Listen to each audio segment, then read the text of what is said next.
রাসূলুল্লাহ সাল্লাল্লাহু আলাইহি ওয়াসাল্লাম বলেন, সবচাইতে কঠিন পরীক্ষা হলো পয়গম্বর আলাইহিমুস সালামদের উপর, কারণ তারা ঈমানের দিক দিয়ে শীর্ষে, এই জন্য তাদের উপরে মুসিবত পরীক্ষা সবচাইতে বড়। সুম্মাল আমসালু ফাল আমসাল, এরপরে যত স্তর নিচে যায় ঈমানের আলোকে তাদের উপরে মুসিবত আসে। পাদ্রী বলে, বালক, তোমার ঈমান তো কামেল হয়ে গেছে, অচিরেই তুমি কঠিন পরীক্ষার সম্মুখীন হয়ে যাইবা। তোমার উপরে যখন মুসিবত আসবে, খবরদার তুমি আমার নামটা কিন্তু প্রকাশ করবা না। এইবার বালক রাজ দরবারে যেইখানে থাকতো, ওই বালকের সাথে বাদশার একজন মন্ত্রী থাকতো, উজির থাকতো, যে ছিল জন্মান্ধ।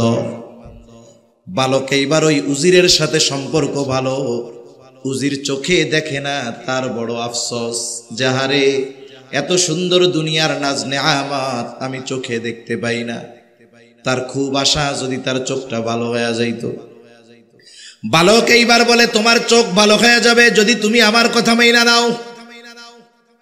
এইবার ওই বালক ওই উজিরে বলতেছে, উজির, তোমার চোখ ভালো হয়ে যাবে যদি তুমি আমার কথা মানো, আর বিষয়টা গোপন রাখবা, সাথে সাথে আল্লাহর উপরে ঈমান আনবা। বলে, হ্যাঁ ঠিক আছে। এবার বাদশা ওই বালকটা আল্লাহর কাছে দোয়া করেছে, উজিরের চোখ ভালো হয়ে গেছে। উজির তো আল্লাহর প্রতি ঈমান আনছে, আর বলছে, খবরদার তুমি বিষয়গুলো গোপন রাখবা। পরের দিন যখন উজির রাজ দরবারে গেছে, আগের দিন ছিল কানা, আজকে হয়ে গেছে বালা। সব দেখে বাদশাহ ইউসুফ জুরনাওয়াজ উজিরে জিজ্ঞাসা করে, কি ব্যাপার, তুই না কালকেও অন্ধ ছিলি, আজকে চোখে দেখোস কেমনে? তোর চোখ ভালো হইল কেমনে? বলে, আমার আল্লাহ আমার চোখ ভালো করে দিস। ইউসুফ জুরনাওয়াজ বলে, আমি তোর আল্লাহ, আমি তো তোর চোখ ভালো করি নাই। কোন আল্লাহ তোর চোখ ভালো করছে ক? এইবার জুলুম শুরু হয়ে গেছে। একটা সময় উজির বইলা দিছে, তোমার যে জাদু শিখতে যেই বালকটারে রাখছিলা, ওর নামটা ফাঁস করে দিছে, যে ওর মাধ্যমে আমার চোখ ভালো হইছে। ও এক আল্লাহর উপরে ঈমান এনেছে, আমিও এক আল্লাহর উপরে ঈমান এনেছি। বাদশা চিন্তা করে, হায় রে, আমার ঘরে থাইকা আমার খাইয়া আমার বিরুদ্ধে অভিযান, ওরে তো আর বাঁচায় রাখা যাবে না। এইবার বাদশার সাথে শুরু হয়ে গেল বালকের লড়াই। বাদশা চিন্তা করে, ও যদি বেঁচে থাকে তাহলে আমার খোদাইগিরি চলবে না। বাদশার সবচাইতে বড় প্রতিপক্ষে পরিণত হয়ে গেল এই বালক। কি করতে হবে? বলে, এর দুনিয়া থেকে শেষ করে দেওয়া লাগবে। এইবার এক গ্রুপ দিয়া তাকে হত্যা করার জন্য পাঠায়া দিছে পাহাড়ের উপরে। উঁচু পাথরের পাহাড় থেকে তাকে ফেলে দেওয়া হবে, সে নিচে পড়ে যাবে, পাথরের আঘাতে ছিন্ন বিচ্ছিন্ন হয়ে মারা যাবে। তা যারা নিয়ে গেছে তারে মারার জন্য আল্লাহ পাহাড়ের মধ্যে কম্পন সৃষ্টি করে দিছে। সবগুলা পইড়া মইরা শেষ। আল্লাহ তাআলা বালককে হেফাজত করছে। সুস্থ অবস্থায় বালক বাদশার দরবারে হাজির। বাদশা ওরে দেখা বলে, কিরে, তোরে না মাইরা ফেলাইতে পাঠাইলাম, তুই এইখানে গে। বলে, তোর সাথে যাদেরকে পাঠাইছিলাম তারা কই? বলে, তারা সব শেষ, তুই বাঁচলি কেমনে? বলে, আমাকে বাঁচিয়েছেন আমার আল্লাহ। যার যারে ভালো লাগে না তার কথা যদি ওর সামনে উচ্চারণ করেন, তাইলে দেখবেন যতবার নাম শুনবে ততবার কলিজার মধ্যে কেমন জানি আগুন জ্বলা উঠবে, ঠিক না? আগুন জ্বলা উঠবে। বাদশা আর এক গ্রুপকে দায়িত্ব দিছে, যাও ওরে সমুদ্রের মধ্যে ফালায়া দিয়ে আসবা, সমুদ্রের প্রাণীর খাবার হয়ে যাবে। এইবার এক গ্রুপ তারে নৌকা নিয়া গভীর সমুদ্রের মধ্যে চলে গেছে। আল্লাহ তাআলা সমুদ্রের মধ্যে ঢেউ উঠায়া দিয়েছে, ঝড় উঠায়া দিছে। যারা মারতে নিয়ে গেছে তারা সমুদ্রে পড়ে মরে শেষ। আল্লাহ তাআলা তাকে সুস্থ অবস্থায় তীরে পাঠায়া দিছে। আল্লাহু আকবার। সুস্থ অবস্থায় বালক বাদশার সামনে হাজির। বাদশা এবার বলে, কিরে, তোরে না মারতে পাঠাইলাম, তুই এখন কিভাবে আসলি? আর তোরে যাদের সাথে পাঠাইছি তারা কোথায়? বলে, তারা সব শেষ, তুই বাঁচলি কেমনে? বলে আমাকে বাঁচিয়েছেন আমার আল্লাহ। বাদশার সামনে যে নিজেরে খোদা দাবি করতেছে, ওর সামনে যখন আল্লাহর কথা বলবে তখন ওর তো আর সহ্য হবে না। ফেরাউনের কাছে যখন আল্লাহ তাআলা মুসা আলাইহিস সালাম আর হারুন আলাইহিস সালাম দুইজনের দায়িত্ব দিছে, যাও তোমরা, ফেরাউন তো সীমা লঙ্ঘন করে ফেলছে, তোমরা দুইজন গিয়া তারে দাওয়াত দাও। সে নিজের রব দাবি করতেছে, তোমরা তাকে গিয়ে এক রবের দাওয়াত দাও। ফেরাউন আমি আপনি আল্লাহরে যত চিনি তার চাইতে বেশি ভালো চিনতো ফেরাউন। এজন্য সে দিনের বেলা নিজে বলতো আনা রব্বুকুমুল আলা, আর রাতের বেলা পা উপরে দিয়া মাথা নিচে দিয়া আল্লাহরে কইতো, আল্লাহ আমি জানি তুমি রব, কিন্তু আমি দুনিয়া চাই। তাইলে ফেরাউন আমার আপনার চাইতে আরো ভালো চিনে না আল্লাহরে। এবার মুসা আর হারুন আলাইহিস সালাম দুইজন গিয়া দাওয়াত দিচ্ছে, এক রবের দাওয়াত।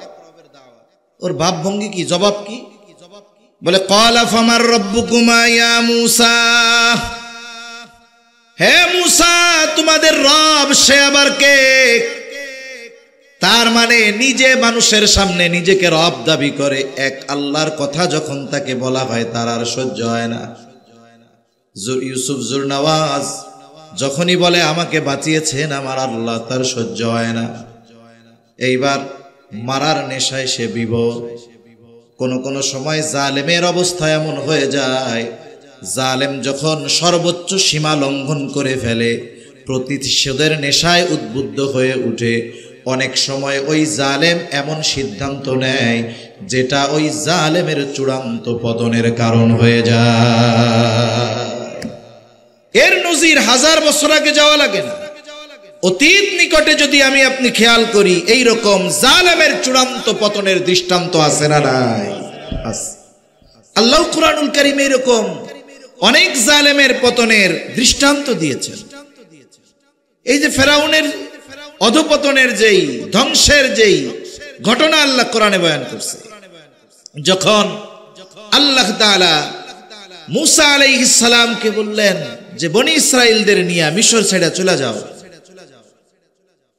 মুসা আলাইহিস সালাতু ওয়াস সালাম রাতের আধারে বনি ইসরাইলীদেরকে নিয়ে মিশর ত্যাগ করার উদ্দেশ্যে রওনা হয়ে গেলেন। পথ চলতে চলতে পৌঁছায় গেলেন লোহিত সাগরের পাড়ে। রাত এখনো শেষ হয়ে যায় নাই, নদী পার হওয়ার কোনো ব্যবস্থা নাই, সমুদ্র পাড়ি দেওয়ার কোনো ব্যবস্থা নাই। তারা সমুদ্রের পাড়ে অপেক্ষা করতেছে কখন দিনের আলো ফুটবে আর সমুদ্র পাড়ি দিয়ে অপর প্রান্তে যাবে, ফেরাউনের জুলুম থেকে তারা নিষ্কৃতি পাওয়া যাবে। অপর দিক দিয়া ফেরাউনের গোয়েন্দা বাহিনী ফেরাউনের খবর জানায় দিছে, ফেরাউন কাজ সারা। কি হইছে? বলে মুসা তো বনি ইসরাইলদেরকে নিয়ে মিশর ছাইড়া চলে যায়, শত্রু হাত ছাড়া হয়ে গেল, শত্রুরে ছাড় দেওয়া যাবে না। তাফসীরের মধ্যে আসছে 6 লক্ষ সশস্ত্র সৈন্য নিয়ে ফেরাউন পিছনে ধাওয়া করছে। এদিক দিয়া আস্তে আস্তে রাতের আধার কাটতেছে, দিনের আলো ফুটে উঠতেছে। ফেরাউন 6 লক্ষ সশস্ত্র সৈন্য নিয়ে বনি ইসরাইলদের ঘিরা ধরছে। অবস্থা এমন ভাবে সৈন্য বাহিনীকে সে সুসজ্জিত করেছে, 3 দিক দিয়া ঘিরে ধরেছে। একদিকে সমুদ্র, হয়তো বনি ইসরাইলীরা ফেরাউন ও তার সৈন্য সামন্তের অস্ত্রের আঘাতে মরবে, অথবা সমুদ্রের পানিতে পড়া মরবে, বাঁচার কোনো উপায় নাই। এইরকমও আমাদের দেশের 3 দিকে 90 ফেরাউনের গোষ্ঠী আছে না নাই? আরো জোরে কোন আছে না নাই? 3 দিক দিয়া ঘিরা আছে, বলে পালাবা কোথায়? একদিকে বঙ্গোপসাগর।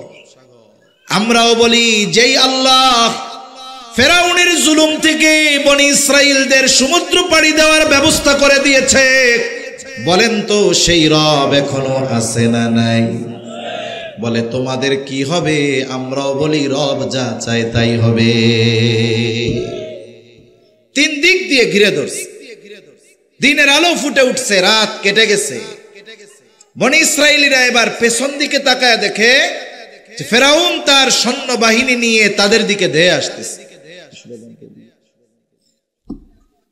ফেরাউন তার বাহিনী নিয়ে তাদের দিকে ধেয়ে আসতেছে।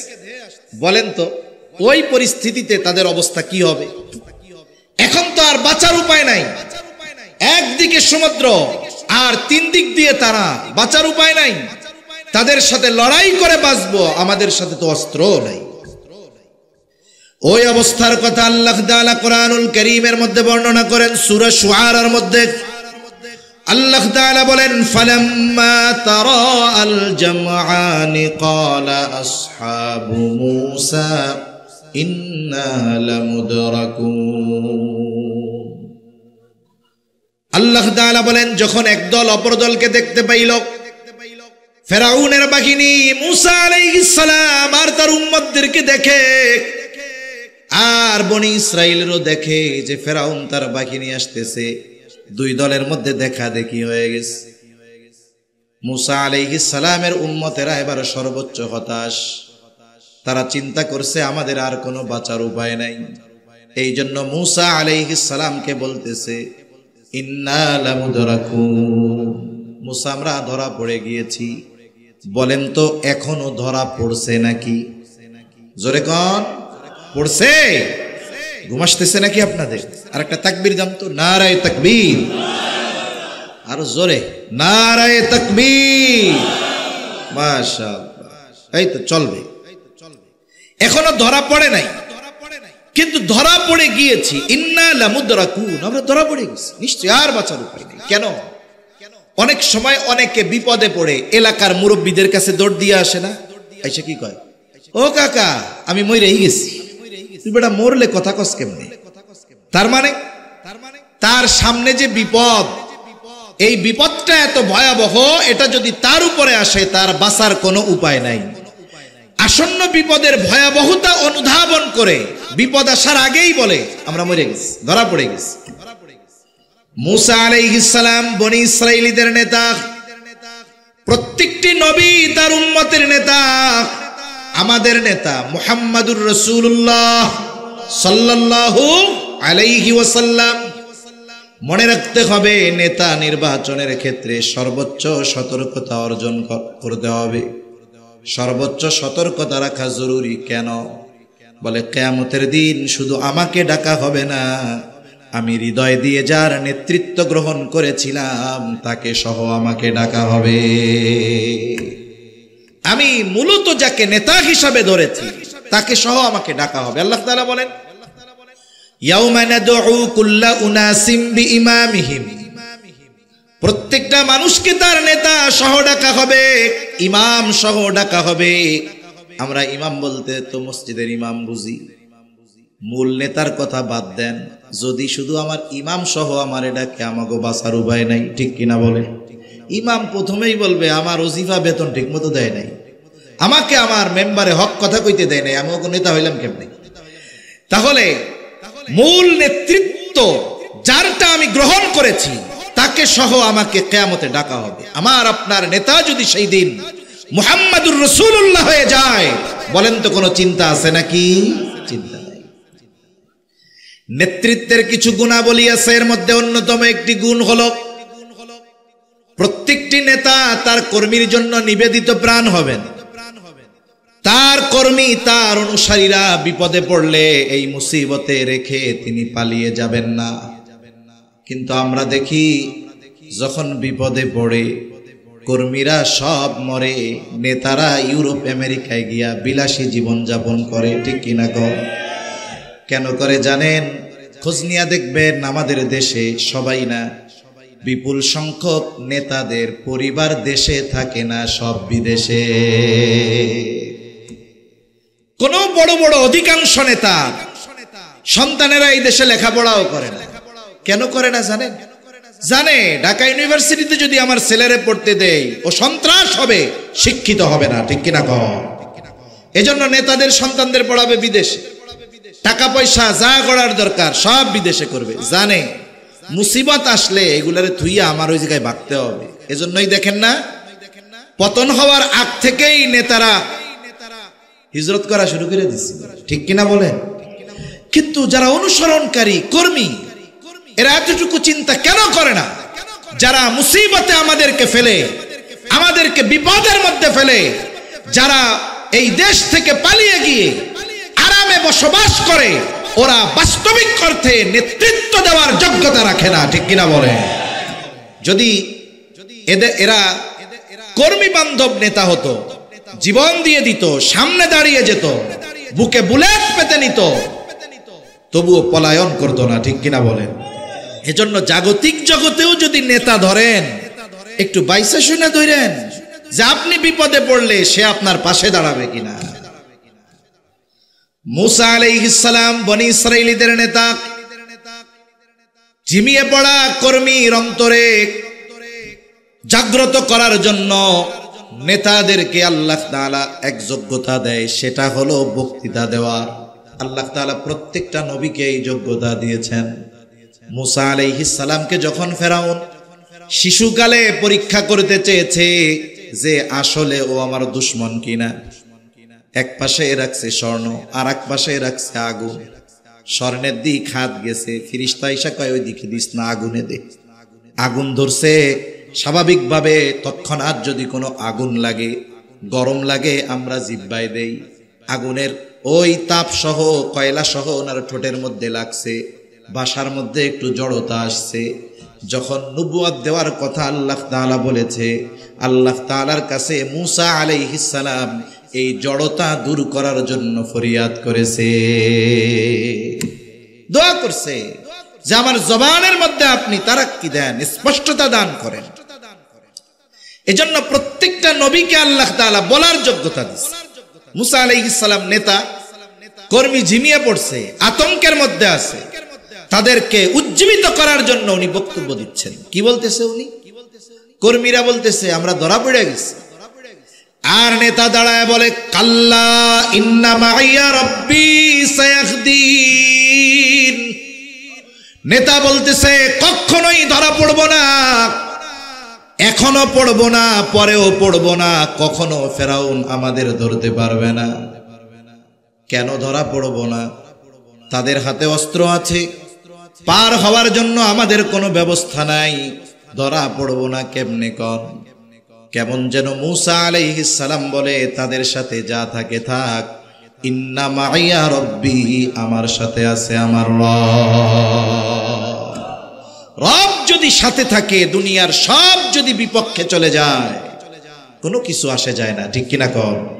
আর রব যদি সাথে না থাকে, পৃথিবীর সর্বাধুনিক সমরাস্ত্র দিয়েও বিজয় অর্জন করা সম্ভব নয়। এর দৃষ্টান্ত আমরা দেখতে পেরেছি আফগানিস্তানে। আমেরিকা ন্যাটো জোট সহ 22 বছর ধ্বংসযজ্ঞ চালিয়েছে, কিন্তু ওই মানুষগুলাকে নিশ্চিহ্ন করে দিতে পারে নাই, কারণ তাদের সাথে যিনি ছিলেন তিনি কে? আরো জোরে বলেন কে? আল্লাহ। রাসূলুল্লাহ সাল্লাল্লাহু আলাইহি ওয়াসাল্লাম মক্কা থেকে মদিনায় হিজরত শুরু করলেন। মক্কা থেকে মদিনা হলো উত্তর দিকে, নবীজি সফর শুরু করলেন দক্ষিণ দিকে। কৌশলগত কারণে মদিনার দিকে না গিয়ে তিনি ঠিক বিপরীত দিকে গেলেন। কেন? কারণ কাফেররাও মোটামুটি জেনে ফেলেছিল যে মুহাম্মদ সাল্লাল্লাহু আলাইহি ওয়াসাল্লাম মদিনায় হিজরত করবে। এখন যদি তারা নবীজিকে খুঁজতে যায়, স্বাভাবিক মদিনার পথে যাবে, এটাই স্বাভাবিক। কিন্তু নবীজি গেলেন বিপরীত দিকে, সাওর পর্বতের এক গুহার মধ্যে আত্মগোপন করলেন। কাফেররা এতটা চতুর, এত চালাক, খুঁজতে খুঁজতে বিপরীত দিকে ওই গর্তের কাছে চলে গেছে। কত কাছে গেছে? এত কাছে চলে গেছে, আবু বকর সিদ্দিক রাদিয়াল্লাহু তাআলা আনহু বলেন, কাফেররা গুহার উপরে দাঁড়ায়া পরস্পর কথাবার্তা বলতেছে, আমি সব শুনতেছি। কে বলতেছে তাকে চিনতেছি, কে কি বলতেছে তাও শুনতেছি। তিনি বলেন, আমাদেরকে দেখার জন্য, পাওয়ার জন্য বেশি কিছু করা লাগবে না, তারা যদি নিজেদের পায়ের দিকে তাকায় আমাদের দেখে ফেলবে। কঠিন এক মুহূর্ত। হযরত আবু বকর সিদ্দিক রাদিয়াল্লাহু তাআলা আনহু চিন্তিত, চেহারার মধ্যে চিন্তার ছাপ। আবু বকর তো খাঁটি আশিকে রাসূল, সে নিজের জীবনের জন্য চিন্তিত নয়, বরং সে চিন্তিত নবীজির জন্য। নবীজিও আবু বকর সিদ্দিকের চেহারা দেখছে যে আবু বকরের চেহারার মধ্যে ভয়ের ছাপ, চিন্তার ছাপ। নবীজি সাল্লাল্লাহু আলাইহি ওয়াসাল্লাম আর আবু বকর সিদ্দিক রাদিয়াল্লাহু তাআলা আনহু উভয়ের মধ্যে তখন কিছু কথা হইছে। কথা দুইজনের মধ্যে এই কথা আল্লাহ তাআলা তো শুনেছেন, সাথে সাথে কোরআনুল কারীমের মধ্যে উভয়ের কথার ব্যাপারটাও আলোচনা করেছেন। আল্লাহ তাআলা বলেন, ইদহুমা ফিল গার ইদ ইয়াকুলু লিসাহিবিহি লা তাহজান ইন্নাল্লাহা মা'ানা। নবীজি সাল্লাল্লাহু আলাইহি ওয়াসাল্লাম আবু বকর সিদ্দিক রাদিয়াল্লাহু তাআলা আনহুর এই চিন্তিত চেহারা, ভীতির চেহারা দেখে বলতেছে, আবু বকর লা তাহজান, তুমি কোনো চিন্তা করো না, এই গর্তে শুধু তুমি আর আমি দুইজন নয়, আমাদের সাথে তৃতীয় জন যিনি আছেন তিনি কে? আরো জোরে বলেন, কে আছে? আল্লাহ। শত্রু একেবারে কাছে, হুঁশ হারা হয় না, হিম্মত হারা হয় না, কারণ আমাদের সাথে আল্লাহ। এক কথা থেকে অপর দিকে লম্বা কথা হয়ে যাইতেছে। মুসা আলাইহিস সালাম বললেন, ক্বালা কাল্লা ইন্না মাইয়া রাব্বি সায়াহদিন, আমার রব আমার সাথে আছে, সামনের পথ অচিরেই তিনি দেখায় দিবেন। আল্লাহু আকবার বলেন। আরে সমুদ্র কি পথ দেখাবে? আল্লাহ তাআলা সাথে সাথে জানায়া দেন, ফাআউহাইনা ইলা মুসা আনিযরিব বিআসাকাল বাহর ফানফালাকা ফাকানা কুল্লু ফিরকিন কাত-তাউদিল আযীম। বলেন আল্লাহু আকবার। মুসা আলাইহিস সালামের কাছে আল্লাহ তাআলা প্রত্যাদেশ পাঠায় দিলেন, ওহী পাঠায় দিলেন। ফাআউহাইনা ইলা মুসা, আল্লাহ তাআলা বলেন আমি মুসার কাছে প্রত্যাদেশ পাঠাইলাম, ওহী পাঠাইলাম। কি ওহী, কি আদেশ? আনিদরিব বিআসাকাল বাহর, ও মুসা তোমার হাতে যে লাঠিটা আছে এই লাঠিটা দিয়ে সমুদ্রের উপরে বাড়ি মারো। সুবহানাল্লাহ। মুসা আলাইহিস সালামের মুআজিজা, অন্যতম মুআজিজা হলো এই লাঠি। সাধারণ লাঠি আর এই লাঠি এক না, এই লাঠি আর সাধারণ লাঠি এক না। আল্লাহ তাআলার পক্ষ থেকে মুসা আলাইহিস সালামের মুআজিজা ছিল লাঠি। এই লাঠি সাইডা দিলে এটা বিশাল আকারে সাপে পরিণত হয়ে যাইত। মুসা আলাইহিস সালাম আল্লাহরে বলেন না, আল্লাহ এই সমুদ্রের মধ্যে লাঠি দিয়া বাড়ি দিলে কি হবে? বরং আল্লাহ তাআলা আদেশ করেছে, মুসা আলাইহিস সালাম সাথে সাথে আল্লাহর আদেশ মোতাবেক সমুদ্রের উপরে বাড়ি দিয়ে দিয়েছে। একটা লাঠির আঘাতে সমুদ্রের ওই বিশাল তরঙ্গ ঢেউয়ের মধ্যে কিছুই হবে না। ইমানদারের কাজ কি? ইমানদারের কাজ হলো আল্লাহর পক্ষ থেকে যখন সুস্পষ্ট কোনো নির্দেশনা আসে, ওই নির্দেশ মানার ক্ষেত্রে যুক্তির পেছনে না দৌড়িয়ে আল্লাহর ওই আদেশ মেনে নেওয়াটাই হলো ইমানদারের কাজ। যদি আল্লাহর আদেশ আসার পরে কেউ যুক্তির পেছনে পড়ে যায়, তাহলে শয়তান তাকে বশ করে ফেলবে। কারণ আল্লাহ তাআলা যখন আদম আলাইহিস সালামকে সিজদার আদেশ দিয়েছেন, সমস্ত ফেরেশতাকুল সহ আযাজিল সহ আদম আলাইহিস সালামকে সিজদা করার নির্দেশ দিয়েছিলেন কে? জোরে বলেন। আল্লাহ রাব্বুল আলামিন আদেশ করলেন, উসজুদু লি আদম, তোমরা সবাই আদমকে সিজদা করো। ফাসাজাদু ইল্লা ইবলিস, সবাই সিজদা করলো ইবলিস ছাড়া।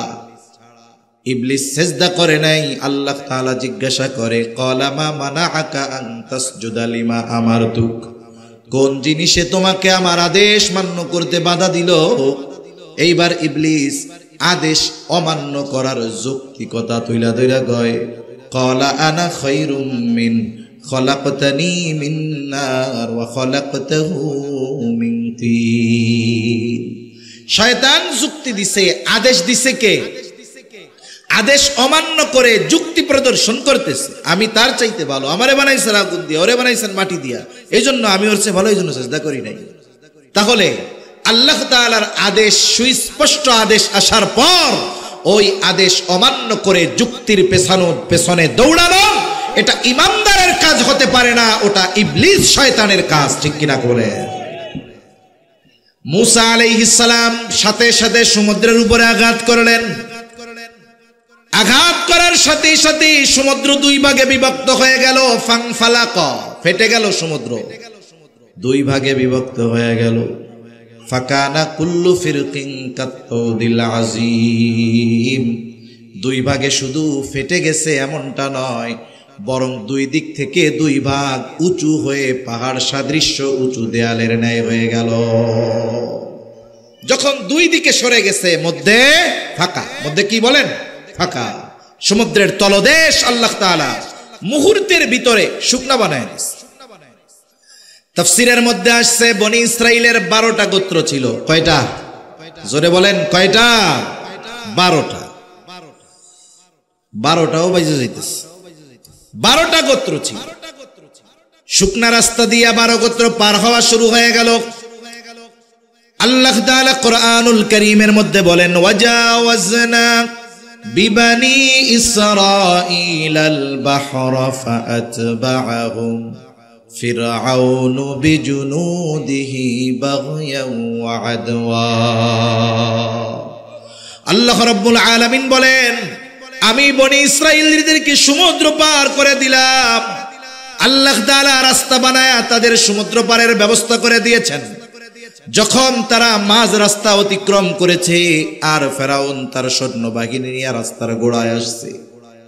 আয়েশা দেখে সুন্দর এক বিশাল রাস্তা, শুকনা ঠনঠনা রাস্তা।